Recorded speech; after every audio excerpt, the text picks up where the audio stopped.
Okay, we're starting Chumash Bamidbar this Shabbos. So let's see what we can learn from what seems to be pretty, I don't like saying this, but uninteresting, material. But you're going to see that Rav Soloveitchik sees that it is phenomenally fascinating and really relevant to our lives today. So the Rav analyzes why the Torah spends so much time in Chumash Bamidbar, in particular in Parashat Bamidbar, on the census of Bnei Yisrael. If you pay attention to the psukim, it's all about the census of Bnei Yisrael and why the Torah would spend so much time on this discussion of how many Jews there were in the desert. And also, the other topic is how we camped. Why was that so important? And he demonstrates that these two topics have eternal lessons, moral lessons for us to this very day. It's not just a historic moment in Jewish history, not at all. So let's begin at the very beginning. וידבר השם אל משה במדבר סיני במועד באחד לחודש השני בשנה השני של ששון בארץ מצרים לאמור. Hashem spoke to Moshe in the wilderness of Sinai in the tent of meeting on the first of the second month. What is that? Aleph, Rosh Chodesh, Iyar. Nisan is the first month. The second month is Iyar. In what year? The second year. After their exodus from Egypt, just stop a half a second and just have a perspective. This is the second year from Yetzias Mitzrayim. What has already occurred? And before that, the Cheder Egel, right? Har Sinai and the Cheder Egel. Okay, so we had that experience, right? And so now it's the second year after the Exodus from Egypt. And he says to Moshe, Sa'u es rosh kol adas b'nei Yisrael mishbechosam lebeis avosam b'mispar shemos kol zachor ligugulasam. I want you to take a census. Now this census is going to be the entire people, right? According to their families, according to their father's household, by the number, by names. I want to know names. That's what he says, right? Lemishbechosam. Take a look. So as kolam b'mishbechosam b'mispar shemos. So people are going to be named in this, right? They're going to, when we sign the census, right? It's our name. It's our name, right? Every male according to their head count. So the Rav quotes the opinion of the Ramban. Now the Ramban is not on this pasuk. The Ramban is much later it's on pasuk Memhei. The Ramban is on pasuk Memhei, and he says, "What's the purpose of this census?" That's the first question you have to ask. Why are we having a census? So the Ramban on pasuk Memhei explains why we have a census here, and he offers two different possibilities. A, to demonstrate God's kindness in transforming Shivim Nafesh, the 70 souls that originally went and descended to Egypt with Yaakov, right? He took a little family of 70 souls, and what did he transform it into? A big nation, right? Klal Yisrael. So that's possibility one. Purpose of the census is to demonstrate God's kindness and how he transformed a little family of 70 souls into Bnei Yisrael. Possibility one. That's why you're getting these numbers, right? They're going to be in the tens of thousands. Wow. We went from 70 to tens of thousands? Okay, possibility one. The second possibility of the Ramban was to say, the reason was so each Jew would be known by their name. Right? Mispar Shemos. They would pass by Moshe and Aaron, and each would have his own identity. The purpose of this census is not like possibility one, we're just seeing God's transformation of a people. No. We want to focus on the individual. That's possibility number two. Now, the Rav analyzes this comment of the Ramban by noting that there are two different types of counting that can take place. The first explanation of the Ramban was, right, that God transformed a little group into a big group.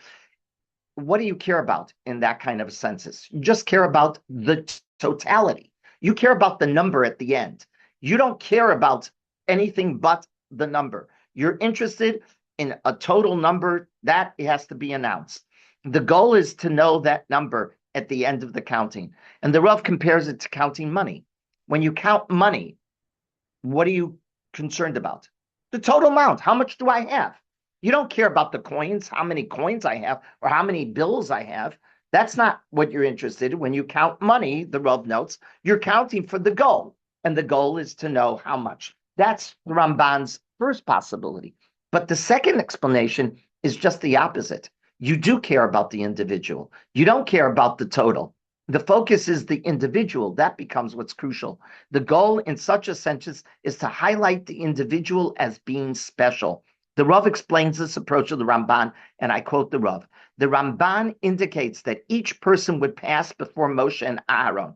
They counted the people by going from house to house. In the process, learning about each family and how they lived. What is the leader doing? He wants to know who his people are, right? How are they living? He goes to he gets help, of course. This is what, if you read the Chumash, this Parsha, he gets help from the Nesiim, from each tribe helps him. And each tribe, Moshe and Aaron are not going to every tent and checking on how many people. They get help, but they find out each tribe is going to be not just a conglomeration of a number, a total number, but rather I want to know how many are in this family, how many are in that family, how many are in that family. But why is this essential at this moment in Jewish history? That's what Rav asks. What happened at this juncture that would create a need for Moshe and for Aharon to know each person in Klal Yisrael? And the Rav explains that with the giving of the second luchot, remember, right? There is the first luchot, and then Moshe breaks them, and because of the Egel Hazav, so we get the second luchot. Something new occurred with the giving of the second luchot. The Rav coined it as follows: the covenant of Torah Sheba'al Peh, the oral law. If this is correct, then Moshe became what the Rav quotes, the Rebbe of Klal Yisrael. If you will, Moshe earns a title now. He's Moshe Rabbeinu. This is when he becomes Rabbeinu. Rabbeinu, the Rav brilliantly notes, a Rebbe must know all of his students. A Rebbe just doesn't walk in, you have pictures of these big classes in university, right? This massive class of 100 students and a professor, what? 500. 500, It can be in certain classes. And does the professor know any of the students? No. He walks in, he or she, I don't care what the gender is of the lecturer, they walk in, they deliver their lecture, and what do? They exit. They don't have, and if you, the student, want a relationship, then you ask for a private appointment if you can get one, right? Then maybe the teacher at the end of the semester will know you. But that's not what happens for a Rebbe in a shir. A Rebbe in a shir, the Rav says, and I quote, a Rebbe must know all of his students. That is why now Moshe was commanded to do what? B'mispar shemos kol zachor ligugulosam. By the number of names, every male according to their head count. B'mispar shemos indicates what the Rav calls an intimate relationship with every individual. Moshe is now becoming a Rebbe because what's transpiring now? It's now the bris of Torah Sheba'al Peh. He has to become a Rebbe that conveys what Torah Sheba'al Peh says. When you focus on each person, you realize each person is unique. To be an effective Rebbe, the Rav writes, Moshe has to know each person as an individual with his own background and his own life experience. This is the lesson that each teacher has to learn, right? He has to know each student in his class. That's what's happening now. And the Rav demonstrates that that's what the Rambam meant as his second possibility of why there was a census now. Why is there a census now? Not because we want to know the collective number, but rather we want to know each individual. And why, the Rav says? Because something else very special happened now. It was the bris of Torah Sheba'al Peh. It's after the second luchos. Would we not have needed the oral Torah with the first luchos? He did, but now he's teaching it. Right? Now he's going to teach it, right? According to according to the Beis Halevi, the Rav's great grandfather, right, Reb Chaim's father, so it's Rav's great grandfather, whom he's named for. The Beis Halevi says that when the Torah, the Luchos were given, first the Luchos were given, in the Luchos was everything. In the first Luchos that he shattered, you had Torah B'Sav and Torah Sheba'al Peh. It was all in one. And what happened when he shattered it? No, that no longer existed. And then Torah B'Sav, and then the second Luchos, you got in the Luchos Torah B'Sav, but then you also obtained a Torah Sheba'al Peh, right, in oral tradition. Okay, then it says, continue on. Lemishbechosam leveis avosam, according to their father's family. Well, this is the source that we follow in halacha. How do I know if I'm a Kohen? How do I know if I'm a Levi? If my Abba was a Kohen, if his Abba was a Kohen, right? And the Wiesenfeld family, it's following the Wiesenfelds, right? Right? It's not following you, it's following Joe. Because lemishbechosam leveis avosam.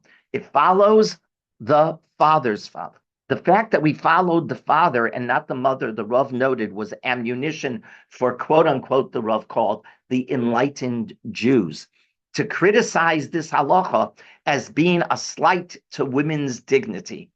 And the Rav said, they're missing the whole point. Listen to the Rav's brilliant analysis. Those words, teach us. Kohen, Levi, Yisrael. How do we know if I'm a Kohen or I'm a Levi or I'm a Yisrael? Face on my father. So the Rav said, they do not understand that the ideal of modesty is manifest in the particular, I can't even pronounce it, following the well, it's not patrilineal, it's Patriarchal? Whatever, divine family. You're following the father, okay? For families in primitive, it's just a tongue twister. For families in primitive societies whose members engaged in promiscuity, children could not identify their fathers, right? We know that to this very day. Families that members engage in promiscuity, children don't know who the father is. The sanctity of the Jewish family is therefore demonstrated by the fact the lineage is identified through whom? The father, the patriarch, not the matriarch. Everybody knows who the mom is. Mother's Day is not a problem in certain communities. Father's Day is chaos, right?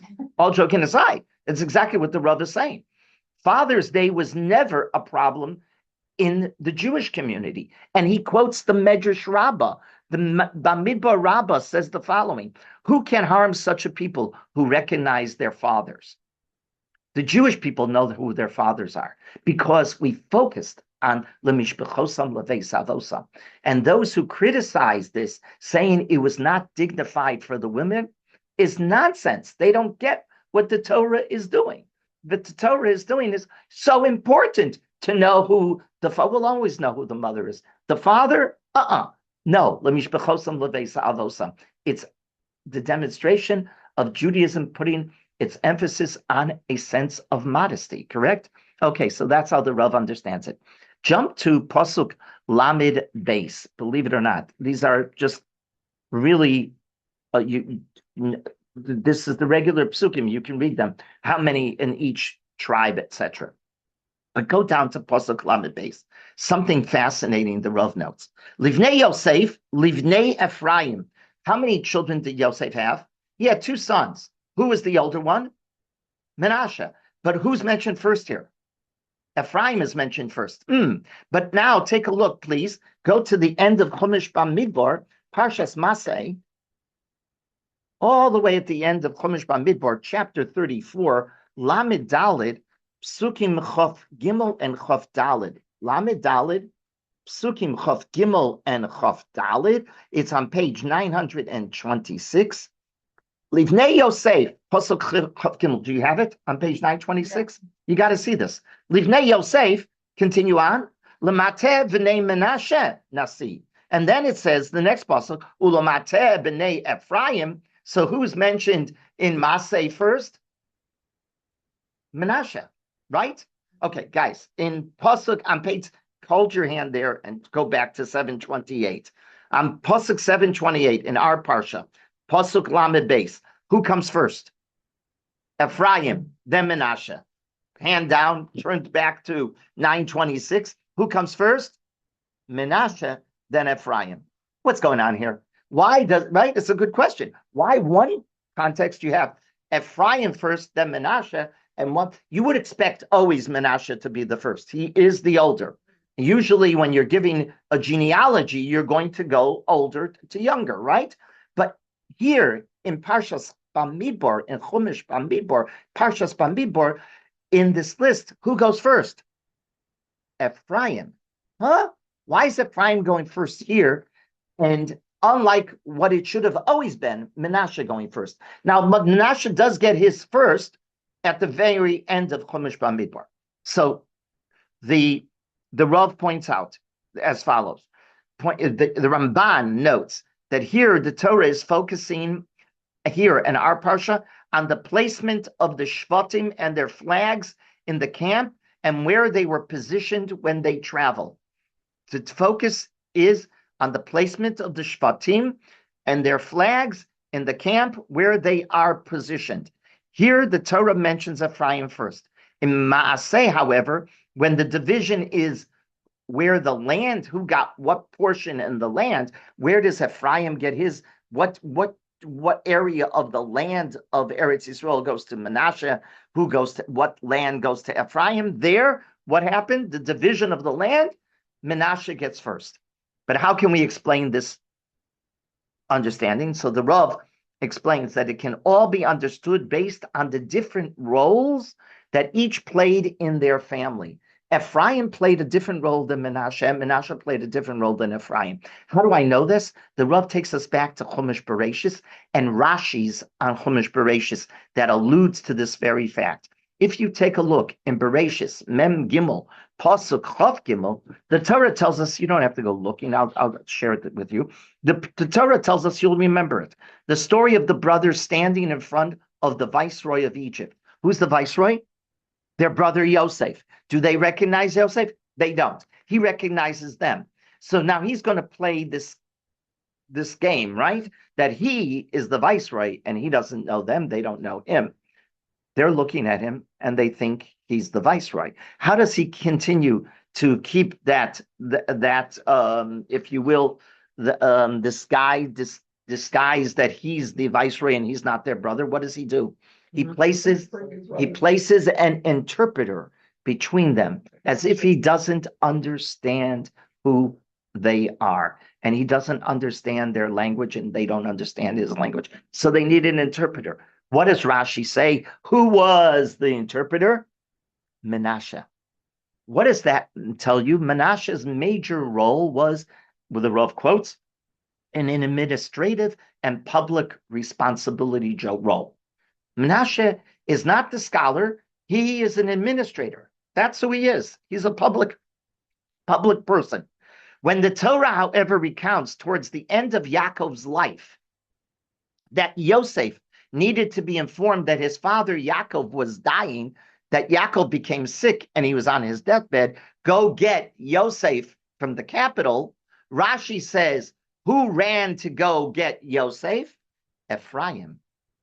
Ephraim ran to go get Yosef. Ephraim is the messenger. That's what Rashi says. Again, who's the interpreter? Menashe. Who's the one who gets his father to tell him he's dying? Ephraim. And Rashi says, why Ephraim? Because Ephraim was learning with his grandfather Yaakov. He sat next to his grandfather's bed and he learned with his grandfather. That makes the role of Ephraim whom? The scholar, the Torah scholar, right? Ephraim learned more Torah than Menashe. Ephraim wasn't the administrator. Who's the administrator? Menashe. Who is the scholar? Ephraim. Who's learning with his grandfather? Ephraim. Now, are we degrading Menashe because he's an administrator? So the Rav says, what are you talking about? The halacha says in Orach Chaim, Tzadi Gimel, halacha Daled, Siman Daled, it says, Sif Daled, it says that you should know that the person who runs the Torah institution, the administrator, is crucial and he gets a great, great reward. That's what the Shulchan Aruch says. Why? Because the person who runs the institution, runs the yeshiva, he's the one who's allowing everybody to learn. Without the administrator, you don't get an institution that will be able to teach. So he gains, if you will, he's considered involved in learning as well, and he gets a reward for that. Actually, Rav Ruderman Zal, the Rosh Yeshiva in Ner Yisrael, used to always say about Rabbi Neuberger, Zichrono Livracha, who I believe was his son-in-law, Rabbi Neuberger, or his brother-in-law. I don't remember. They were related. I think brother-in-law. Rabbi Neuberger ran. He was the famous, efficient administrator of Ner Yisrael. And Rav Ruderman was the Rosh Yeshiva. Rav Ruderman would say about Rabbi Neuberger, he has a greater chilek because he's running this institution and he makes sure every student is able to learn. That's whom in our case, Menashe. Menashe is not being degraded at all, but we got to know what they do. Menashe is the administrator. Ephraim is the student, correct? Now, put this together. If you want to know who the Ben Torah is, who's the Ben Torah? Ephraim, right? He was learning with Yaakov. That is why Yaakov blessed in Bereshis, Yisimcha Elohim ke'Ephraim v'chi Menashe. Why does Ephraim get mentioned first? Because he's the Ben Torah, right? Now we understand why here Ephraim is listed first, and in Parshas Masa'eh, Menashe is listed first. Here the Torah is discussing the position of the placement of the Shvatim around the Ohel Moed, which meant who was by the Ohel Moed? Moshe. Who was closer to Moshe? Ephraim. Ephraim is the Ben Torah. He has the closer relationship to Moshe. So here, who's hearing the Devar Hashem, if you will? Ephraim. So in this parsha, where you're talking about where they're positioned around the Ohel Moed, Ephraim is going to take first place. However, in Maseh, now we're talking about the division of land, which is a public and communal imperative. A public and communal imperative. Who's Mr. Community? Menashe. Who gets first? Menashe. It matters what role they played. That's why, by the way, some say, why do we bless our sons on Friday night? Yisimcha Elohim ke'Ephraim v'chi Menashe. Because each one had his role, and neither was jealous of the other. I know my role. Ephraim knew his role. He wasn't jealous of Menashe. Menashe knew his role. He wasn't jealous of Ephraim. Two brothers who finally, by the way, in Chumash Bereshis, it takes us all the way to the end of Bereshis for no sibling rivalry, right? Everything about Bereshis is sibling rivalry. Sibling rivalry is fine, and that's why we bless them with Yisimcha Elohim ke'Ephraim v'chi Menashe. But also because Ephraim and Menashe each knew their role and they respected the other. And that's what we bless our children with. May you have your role, and you don't have to be jealous of anybody, and nobody should be jealous of you. But didn't Menashe get the land first because he's really the oldest?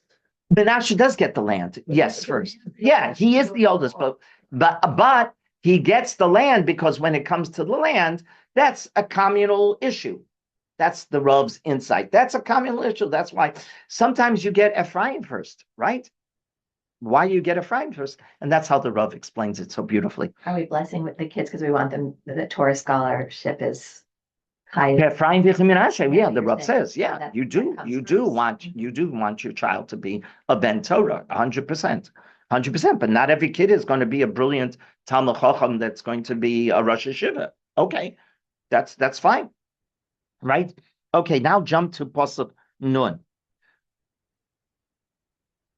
Pasuk Nun, it says here, V'ata hafked es halavim. Now we're talking about, remember, when they took the census in the here in the at the beginning of Chumash Bamidbar, what are we told? One tribe did not get counted in this census. Levium. Levium get counted later in their own census, right? So now Pasuk Nun. Ve'ata hafked es halavim al mishkan ha'idus v'al kol kelov v'al kol asher lo hemo yisu es hamishkan v'es kol kelov v'hem yisharsuhu v'saviv la mishkan yachanu. The Rav notes, read the pasuk. Now you appoint the Levium over the Mishkan, right? Over all the utensils and over everything that belongs to it. What is the role of the Levium? They're supposed to carry the Mishkan, correct? And they're in charge of all of the administrative, if you will, of running the Mishkan. They shall carry the Mishkan and all its utensils, and they shall minister to it, and they shall encamp visaviv la Mishkan yachanu, and they shall encamp around the Mishkan. The Rav noted that although Parshas Bamidbar is primarily, its focus is a description of Klal Yisrael's encampment in the Midbar, it was not only written to give us a historic depiction of the physical arrangement around the Mishkan, but it even had an important role halachically. The Saviv La Mishkan, you could look at this parsha and say, okay, if you're interested in this kind of stuff, okay, we get a historic document here. And the Rav is demonstrating not at all. There is much more to this story than just a historic geographic document here. That's not what's happening. V'saviv la Mishkan yachanu, and they shall encamp around the Mishkan, has a halachic construct as well, the Rav notes. What existed was a concentric circle, demonstrating the closer you were to the Mishkan, the closer you had Shekhinah. The Shekhinah increased. It became more intense. The holiest segment of the Machaneh is what? The Machaneh Shekhinah. What's the Machaneh Shekhinah? The camp of the Shekhinah. That's the Mishkan. That's where it's concentrated. Kedusha is concentrated there. The Mishkan was at the center of the camp because it was the most holy. So it's a concentric circle. So what do you have in the middle? The Mishkan. And we call that Machaneh Shekhinah, the camp of the divine presence. Then what's next in the circle? Machaneh Leviah. Machaneh Leviah. That's where the Levium lived because they served in the Mishkan, correct? And then outside the further concentric circle is what we call Machaneh Yisrael. The tribes are all around the periphery. This construct became the model, the Rav notes, for how the Beis Hamikdash was built. The Rambam in Hilchos Beis HaBechira, Perek Zayin, Halacha Yud Aleph, describes that there were three camps exactly the same when we built the Beis Hamikdash in Yerushalayim. Yerushalayim is not the desert, right? What we learned here in the desert applies to Yerushalayim as well, to how we built the Beis Hamikdash. If this is so, then the Beis Hamikdash reflects what? The Machaneh Shekhinah, right? The Machaneh Shekhinah. That's the holy center, right? The periphery of the Mikdash is what we would reflect as the Machaneh Leviah. And the rest of Yerushalayim would be the Machaneh Yisrael. Okay? So you have Machaneh Shekhinah, the Beis Hamikdash. The periphery of the Har HaBayis, that's Machaneh Leviah. And then Yerushalayim is Machaneh Yisrael. The Rav observed that what this means is that Yerushalayim obtains its Kedusha from Machaneh Yisrael in the desert, while the Har HaBayis, the Temple Mount itself, it obtains its Kedusha from Machaneh Leviah, and the Mikdash itself from Machaneh Shekhinah. If this is correct, then what existed in the desert had an existence that continued to where? To the Beis Hamikdash in Yerushalayim. Mm-hmm. What we had in the desert wasn't just a moment in history. This is not a historic document. This, the Rav believes, is a construct for halacha. How are we to build the Beis Hamikdash? We're to follow the Mishkan. Everything that happened to the Mishkan, exactly where it was positioned, becomes crucial in understanding how we built the Beis Hamikdash in Yerushalayim. So it wasn't just a one moment. That's what the Rav's pointing out. What you have here in Chumash Bamidbar is not just a historic document. It is a construct for the halacha and how to build the Beis Hamikdash. He continues on, Pasuk Nun Aleph, and the Pasuk goes on. Uvinsoa hamishkan yoridu oso halavim, uvachanot hamishkan yakimo oso halavim v'azor akarev yumos. Pasuk Nun Aleph. When the Mishkan journeys, the Levim shall take it down, and when the Mishkan encamps, the Levim shall erect it. And any alien, any non-Levi doing this, will die, right? He continues, and then, okay, so here he says, the Rav noted that what is being described in these words is that the Kedusha of the different machanot was only temporary in the desert. When we were there, when the Mishkan, when we settled in a specific location in the desert, while we were there was Kedusha. I quote the Rav, one day, an area can hold the highest level of holiness due to the presence of the Mishkan. The next day, however, that same area would be merely returned to another section of the desert. If the Mishkan was there, it had the Kedusha. The moment the Mishkan moved, that land lost its Kedusha. It didn't last, right? It did. Nothing stayed holy in the desert. Not even Har Sinai stayed holy in the desert, correct? We don't look at Har Sinai as a place where we go to pilgrimage. We go to Yerushalayim, correct? We don't go to Har Sinai. We don't even know really where the mountain is. It never took hold in Jewish thinking that we have to know where HaKadosh Baruch Hu revealed the Torah to Moshe. It's unimportant. As soon as the revelation was over, what happened to the mountain? Became like any other mountain. Nothing more. Why? That's a whole different analysis, but that's the fact, right? So the Rav is pointing out the Torah is teaching us that the holiness of the different machanot did not stem from any geographic position, but from their proximity to the Mishkan, the proximity to the Shekhinah. At the center of everything is Machane Shekhinah, where the Mishkan is.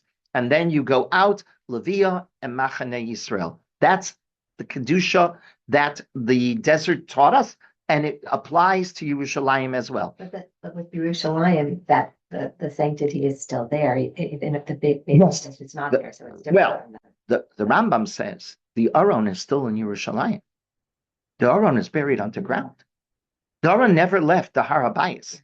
The Aron Habris with the Luchos is buried underground in Yerushalayim.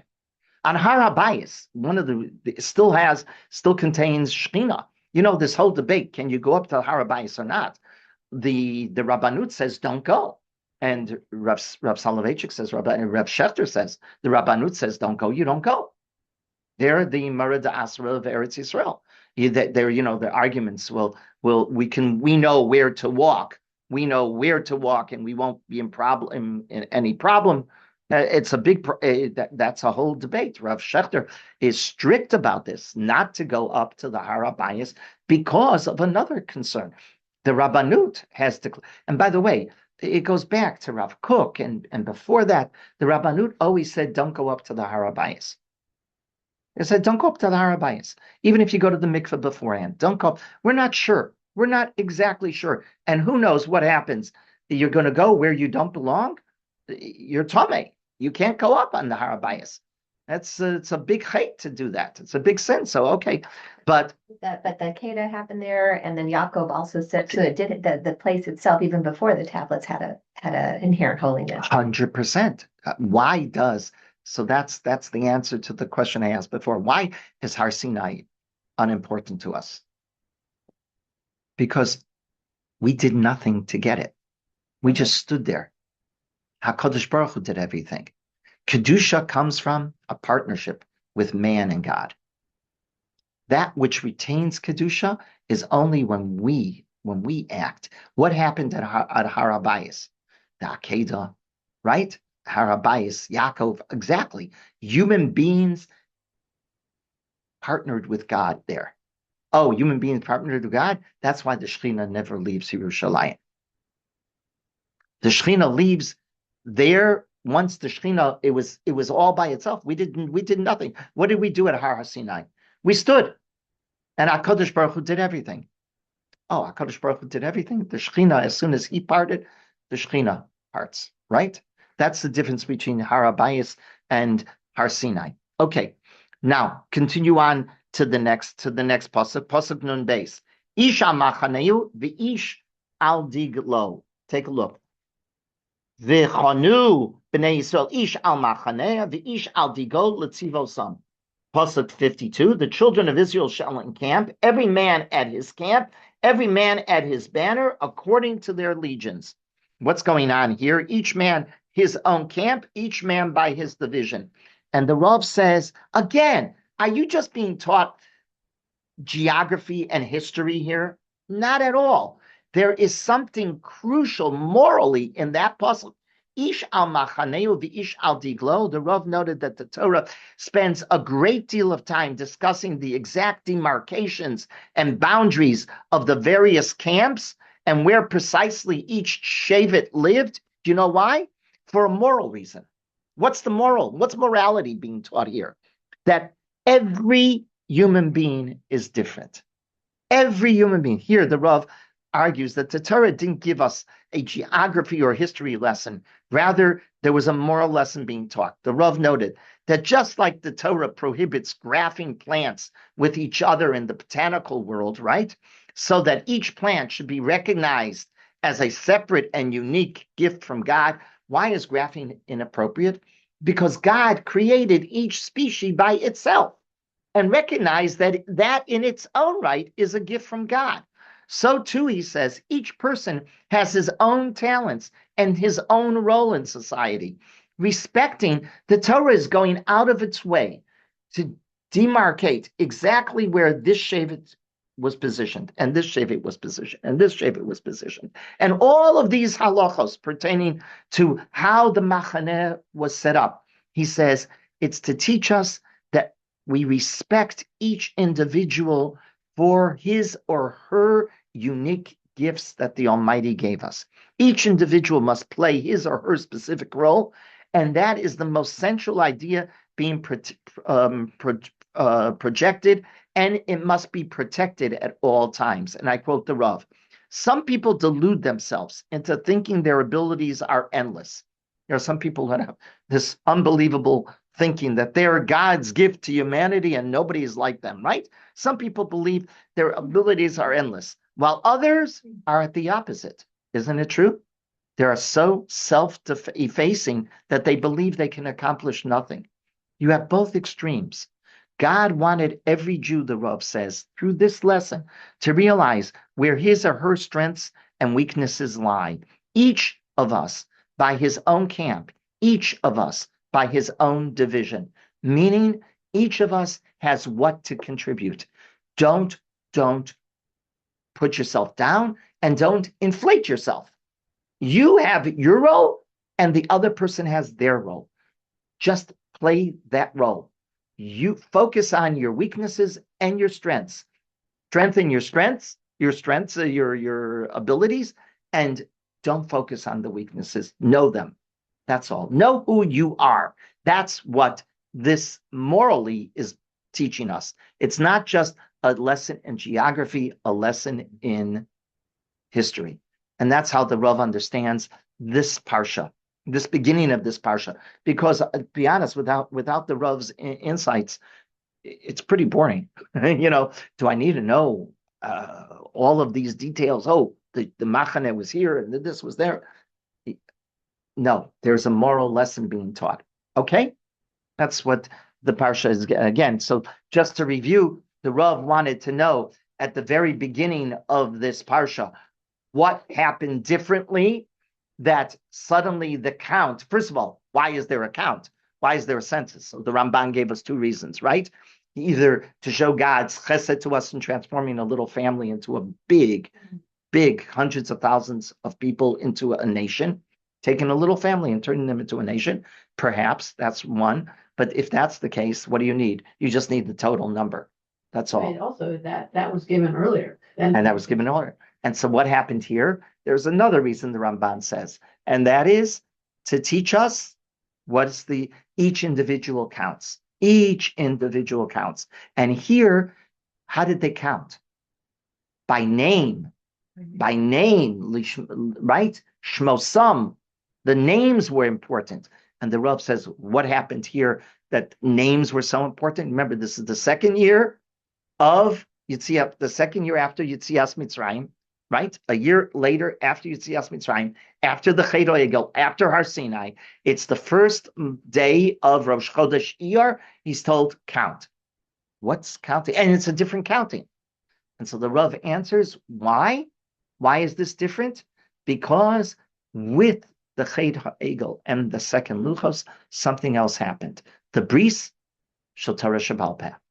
And now Moshe and Aaron were transformed into not just leaders, but rebbes, right? Moshe gets his title Rabbeinu here. Rabbeinu, this is where he gets, there's nowhere in the Torah says that, but the Rav is saying now he's earned that title, if you will, Rabbeinu. And a teacher needs to know each of his students. So Moshe is being transformed into a teacher, and he becomes the one who needs to teach his family. I mean, his people. That's what's happening here. And then the Rav analyzes why Ephraim is mentioned here first and Menashe second, and why in Maseh Menashe first and Ephraim second. And he notes that Ephraim and Menashe have two different roles. Menashe's role is administrative. He takes us back to beautifully the Rashis on Chumash Bereshis, right? And Yosef when they appear with as sons of Yosef. Menashe is the administrator. Ephraim is the Ben Torah, is the one who's the student studying with Yosef, Yaakov. That's the case. When Yosef is, when the Torah is describing where they're positioned who's closer to Moshe, who are you going to put first? The student's Ephraim. When you're talking about division of the land, who's going to get first? Menashe. So that's why Maseh, right, has Menashe first. And then the Rav noted that the whole construct is concentric circles, right, with Mishkan in the middle, Machane Leviah around it, Machane Yisrael around it, wasn't one moment in Jewish history. Rather, that became the construct of how we built the Beis Hamikdash in Yerushalayim and how Yerushalayim was built. So the Har HaBayis, the Beis Hamikdash itself is what? Machane Shechina. The periphery of the Har HaBayis is what?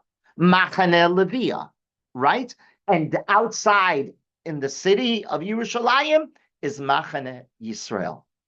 The closer you come to the Shechina, and the Rav points out, in Jewish history, when we were going through the Midbar, did every place that we stopped become a holy sanctuary? No. For the moment it was. As long as the Mishkan was there, it was. As soon as we pulled our stakes up and we moved, what happened to that position in the Midbar? It went back to being a desert. Nothing more. Just like Har Sinai itself. Nothing more. It's a regular mountain, right? As long as the Shekhinah is present, then it has Kedusha. Yerushalayim has perpetual Kedusha because Yerushalayim is different. Yerushalayim is a partnership between man and HaKadosh Baruch Hu, and that endows it forever with its Kedusha. Got it? Okay. That's Rabbi, I have a question. One second. We'll take questions here. Done that it was okay and there was no plagues that happened or anything. I'm sorry? How was the counting? He was counting, right? Yes. They counted according to the heads. How did they count? What did they use? They didn't. Machzir HaShekel. Oh, they did use Machzir. Yeah, that's they what I was gave gonna ask. Machzir HaShekel. Okay. Machzir HaShekel. Okay. They would give a Machzir HaShekel, Okay. right? The camp was arranged such that the Ohel Moed was in the middle. Mhm. The line was arranged so that the Beis Hamikdash was in the middle. In the middle? But Eretz Yisrael was not arranged in that way. In other words, the tribes, Yerushalayim was not in the center of the encampment of Well, Eretz Yisrael. It really comes pretty close to it. Yeah, it does. It's smack it's in the middle of the north and the south. It's smack. Yeah, but Yeah. not east and west. No, not east and west. That's true. It's not east and west. No. But that's Yeah. right. Okay. It's more symbolic concentric circles. Yeah. Was there anything else? Yes. No, what Rita asked, I was wondering, Okay. because Yeah, you're they not would allowed to have count. Machzis HaShekel. We're Yeah. taught. We're Yeah. taught it back in Parashat That's what I Bamidbar, wanted to know about. that they gave Machzis HaShekel when they did the census. It doesn't mention that here, but yeah, you would assume that they gave the Machzis HaShekel. Okay. But they went collecting. What is the difference of this count? If you were asked, what is the difference of this count than the other census? Here, individuality. Here they had to, you're giving. Not only did they collect the coin, they collected names. We need to know who, this is the Muskin tent. Okay, this is the Weisenfeld tent, right? Et cetera, et cetera. Oh, now we know. Okay, and why was it so important? Brilliantly, the Rav notes, because Moshe was becoming the Rabbeinu, and a Rebbe has to know his students. A Rebbe just can't walk into to the room, to the lecturing hall, and just lecture. That's not a Rebbe. That's a lecturer. That's not a Rebbe. A Rebbe has to have a relationship with his Talmidim, right? By the way, the Rav, I remember him saying, the Rav said, I'm different than the Rebbe, the Lubavitcher Rebbe. The Rebbe has a tremendous talent. He knows every one of his Hasidim, and he knows their talents. I wish I did, but I don't have that talent. Wow. Wow, that's Yeah. amazing. He said, I don't have that talent. And he can appreciate. that. Oh, he did. Yeah. He did. He said, because, and it's true, the Rebbe, You could see Yeah. inside the Yeah. girl. I have a funeral in a few hours for Frankel, Rena's father, Avram Ries. Avram Ries was a Lubavitcher. What? He was in the early days, right when the Rebbe was just starting. And the Rebbe sent him to be an administrator to start Morristown, New Jersey. Yeah, Morristown, New Jersey. He went for a year. Then he just felt that wasn't his talent to be he wasn't a Menashe. He wasn't a Menashe. He had smicha from Lubavitch. And they say whenever their father would talk about the Rebbe, he would light up. I mean, the Rebbe was an unusual leader. I remember the Rav saying in Shir that the Rebbe, Zichrona Livracha, was the greatest Manhig Yisrael since the Baal HaTanya. Wow. And the Baal HaTanya lives in the 18th century. This is the 20th century. He says, for 200 years, we haven't had a leader like this. The Baal HaTanya was the The great Rebbe. Rebbe who wrote The first, the Baal HaTanya, yes, the one who wrote the Tanya. The one who wrote the Tanya. Mhm. Right. The contemporary of the Vilna Gaon. The 18th century is, if you learn Jewish history, the 18th century in modern terms is a fascinating century, because the Chassam Sofer even says, if the machlokes between Yaakov Emden and Yonasan Eibishitz hadn't taken place in the 18th century, the Mashiach would have come. Because it was the one century in modern times where there was no major persecution of the Jews. There just wasn't. There was no major war that occurred. You named the war in the 18th century. There wasn't any major war of persecution of the Jews in the 18th century. And the 18th century in general was the most productive. The 18th century in general was the most productive century in modern times. What happens in America? Oh, American Revolution. Oh, right? And who do you have? You have geniuses of geniuses. There was something in the Cholent of the 18th century. You had great, in terms of the rabbinic list that you see on the 18th century list, it is, each one was a greater gadol than the other. You have the Vilna Gaon. Hasidus starts in the 18th century. You have the Gaon the Vilna Gaon in the 18th century. You have the Chidah. You have you have just Shagas Arya. You have the Pnei Yoshua. You have just each one. Noida B'Yehuda. It's what Yonasan Eibishitz and Yaakov Emden live in the 18th century. It is the greatest, most productive generation in modern time. It's just wild. The 18th century is just wild.